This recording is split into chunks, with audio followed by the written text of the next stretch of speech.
Ассалаумағалейкум қадірменді көрермендер. Бұл видеода біз өз-өзіне жұмыс беріп отырған, яғни ешбір жерде жұмыс істемейді, өзі жеке көлік жүргізуші немесе бір шағын саудамен айналысатын адамдар үшін 42.500 теңгені қалай алу керек, соны көрсетеміз, түсіндіреміз. Ол үшін бізге eGov порталына кіреміз. eGov порталына кіргеннен кейін жоғары жақта оң жақ бұрышында кіру және тіркелу деген бар. Сіз бұл порталға тіркеліп, ECP алмаған болсаңыз, тіркеліп ECP-іңізді аласыз. Ал тіркеліп қойған болсаңыз, кіру деген батырманы басасыз. Міне осы жерде түрлі кіру жолдарын ұсынады. Енді біз ECP электронды цифрлы қолтаңба арқылы кіреміз. Сертификатты таңдау.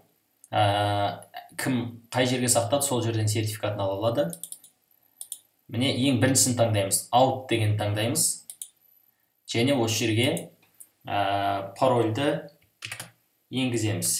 Аты жөніміз шығады, одан кейін подписать дегенді басамыз. Міне басылды. Жоғары жақта оң жақ бұрышында аты жөніміз шықты. Енді осы жерде түймеше бар, төмен жақты көрсетіп тұрған. Осы жерде қызмет алу тарихы, төлеу, электрондық өтініштер деген бар. Осы электрондық өтініштер дегенді басамыз. Осы электрондық өтініштердің ішінде онлайн сұрау деген бар. Және мына сары 3 белгі тұр. Осы жерде ортасына қарайтын болсаңыздар, міне. Төтенше жағдай кезінде 42.500 теңгені төлеу деген бар. Міне осы батырманы басамыз. Күтеміз. Міне. Ашылды. Енді көп адамнан келіп жатқан сұрақ, мен өз-өзіме самозанятый адам болатын болсам, қалай төлеймін деген сұрақтар көп адамды мазалап жүрген. Сол туралы айтайын. Егер сіз жаңағы арнайы бір мекемеде тіркеуде тұрып, және осы еңбек демалысына кеткен болсаңыз ақысыз, онда сіз мына жерге бейінді жазасыз. Яғни сіз жұмыс істеп жатқан мекеменің бейінін жазасыз. Қандай екенін білмеймін, сіз өзіңіздің мекемеңізді осылай жазасыз. Ал енді сіз өз-өзіңізді жұмыспен қамтып жүрген адам болсаңыз, онда мына жерде, міне осы жерде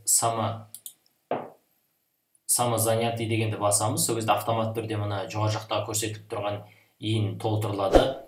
Енді ауылдық жерде тұратын, қалалық жерде тұратын, бірақ мемлекеттік қызметкер емес, арнайы бір жерде жалданып істемейтін адамдарға не істеуге болады? Қалай олар 42.500 теңгені ала алады? Ол үшін әр адам бірыңғай жинақтау қорына ақша аударып отыру керек әр ай сайын.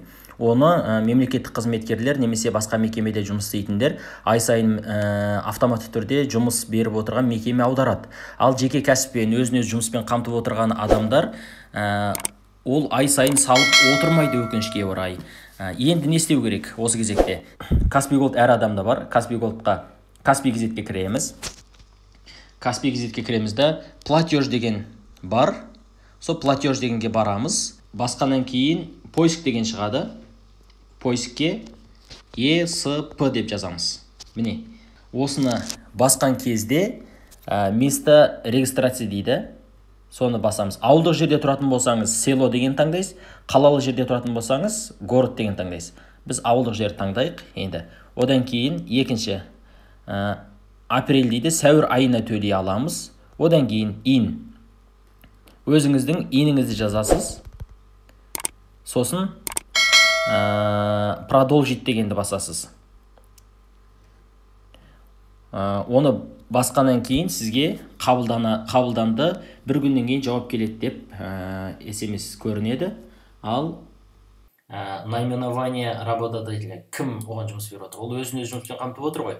Сондықтан да өзінің аты жөнін жазамыз. Одан кейін мына жаққа телефон нөмірін жазамыз. Міне одан кейін электронный почтамызды жазамыз. Сосын GSM өз автомат түрде шығады. Одан кейін номер, карта, біздің KZ деп басылатын реквизиттегі картамыздың счет нөмірін жазамыз. Одан кейін мына келісемін, я согласен деген 4 бұрышты белгіні, телефон нөміріміз. Сосын далее деген батырманы басамыз, өтінімді күтеміз. Міне, енді қараңыз. Біздің жіберген өтінішіміз кетті. Енді бүйтеді міне. 3 жұмыс күнінде ақша түсу керек негізі. 3 жұмыс күнінде. Барлығы міне кетті. Енді мәртебені жаңарту дегенді басамыз.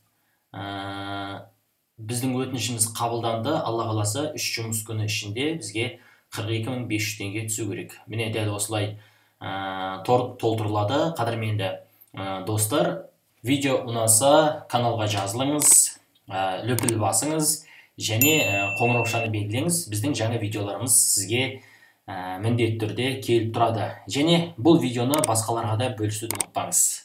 Лайк басыңыз. Келесі көріскенше аман сау болыңыздар.